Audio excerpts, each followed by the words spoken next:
Oxalá nas oliveiras, pediu ao Senhor do mundo que plantasse e semeasse. Salve, salve, meus irmãos! Eu sou o Bruno Amorim, dirigente do Templo Escola de Umbanda Sagrada Sete Pedreiras. Estou vindo com uma nova série aqui para vocês, algo que é relacionado ao estudo que eu venho fazendo, procurando a origem dos orixás, e vocês vão conhecer de forma rápida aqui algumas informações e curiosidades sobre esses orixás. Vamos começar por Oxalá. Oxalá, também conhecido em solo iorubá como Oxalá, Oxeremabô, também como Obatalá, é o nome mais popular, Obatalá, né? Em algumas regiões de Oió e principalmente de Leifé, conhecido como Orixá-Unlá, o mais velho, o mais antigo, né? No jogo de Eridilogum, de Búzios, tem muitos versos, né, sobre o Batalá, que se refere a ele como Orixá-Unlá, o mais velho. Esse orixá, ele é da época pré-Odudua, porque Odudua foi o grande hierarca, o grande patrono da sociedade iorubana, né? E Oxalá tem como origem antes. Então, Oxalá já existia, o culto ao Batalá já existia em solo iorubano, né? Antes de Odudua tomar Ileifé. Para quem não conhece a história, Odudua, ele tirou o Obatalá de Ileifé e começou um grande reinado de expansão, de crescimento desse povo, né, que ficou muito tempo expandindo o grande império de Leifé, aí depois Oió, né? A gente vai falar um pouco sobre isso, né? Então, Oxalá, um orixá muito antigo, né? O culto de Oxalá é muito antigo, ele se refere à pureza, ao branco, né? À paciência, à sabedoria, à tranquilidade. Então, tem como origem, principalmente a cidade de Leifé, o berço da civilização, né? Lá tem o templo de Obatalá, né? Então, sacerdote de Obatalá, que é a própria representação de Obatalá na Terra. Então, quando a gente vai estudar Oxalá, nosso Oxalá da Umbanda, a gente tem que ir muito para trás para conhecer um pouquinho desse orixá que traz a tranquilidade, a paz, o branco, o Batalá, o senhor do pano branco, o senhor do manto branco, traz aquela paz interior, né? Aquele que é sábio porque sabe esperar, tem paciência.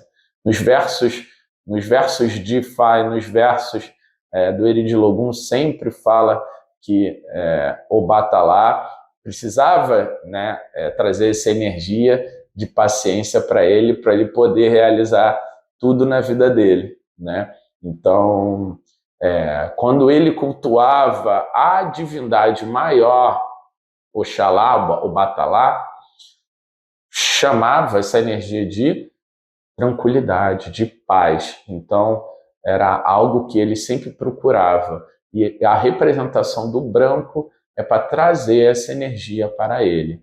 Todo orixá tem uma história, pelo menos a maior parte deles. Vocês vão entender que alguns não se humanizaram, né? Oxalá se humanizou, né? Como eu falei, como Oxalá, Oxeremabô, como Obatalá, que é um título, né? Então, aquele que está no trono de Leifé recebe esse título, né? O principal de tudo isso, que você precisa saber como umbandista, é que o culto é antigo. O culto é muito antigo. O culto se refere ao orixá, que é o grande pai de todo um panteão de outros orixás que vêm logo em seguida. Tem um verso do Eridilogum que eu amo, que fala assim, Oxalá, quando Oxalá, quando veio do céu para a terra, veio com uma grande missão: abrir o culto de orixá para os seres humanos, né? Então ele veio com a missão de abrir o culto. Então quando Oxalá encarnou, ele abriu o culto a Orixá Onlá, o mais velho. Então ele era o Oxalá encarnado, um Oxalá encarnado, cultuando o orixá maior Oxalá. Então o culto a Oxalá nasceu com Obatalá. Pode parecer confuso para você isso, mas o pai Rubens fala muito que quando um orixá se humaniza, ele antes prepara todo um terreno e traz consigo muitos dos seus. Então sempre é uma divindade menor que encarna para cultuar uma divindade maior e estabelecer um culto na terra. E em solo africano isso aconteceu a todo momento. E essa é a grande história de Obatalá. É claro que nesse tempo curto não dá para se aprofundar, mas você já tem um ponto de partida para poder estudar. Axé, Saravá. Mãe Oiá já girou o tempo, girar no templo vem cristalizar. A Mãe Oiá é a dona do tempo, eu toco barra vento só pra ver Oiá girar. Salve, meus irmãos! Vamos dar continuidade à nossa série aqui de vídeos sobre a história dos orixás. Eu vou falar sobre Logunã, né? A orixá do tempo, a orixá da fé na Umbanda Sagrada. Essa orixá não tem um histórico de culto na região que hoje é Nigéria e Urubana, né?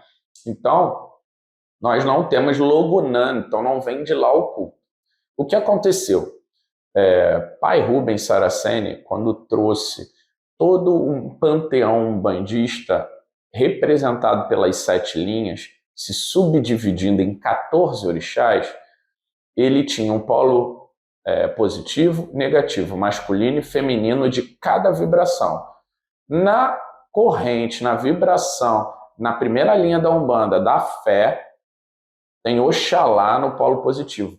No feminino, ele trouxe, na verdade, Pai Benedito de Aruanda trouxe a ele a figura de Logunã, a orixá do tempo.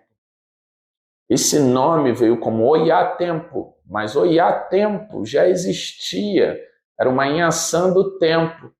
E aí teve muita crítica em cima dele, porque você está falando que é uma orixá da fé, ela é uma Oiá, não tem nada a ver. Então já existia um culto ao Oiá Tempo.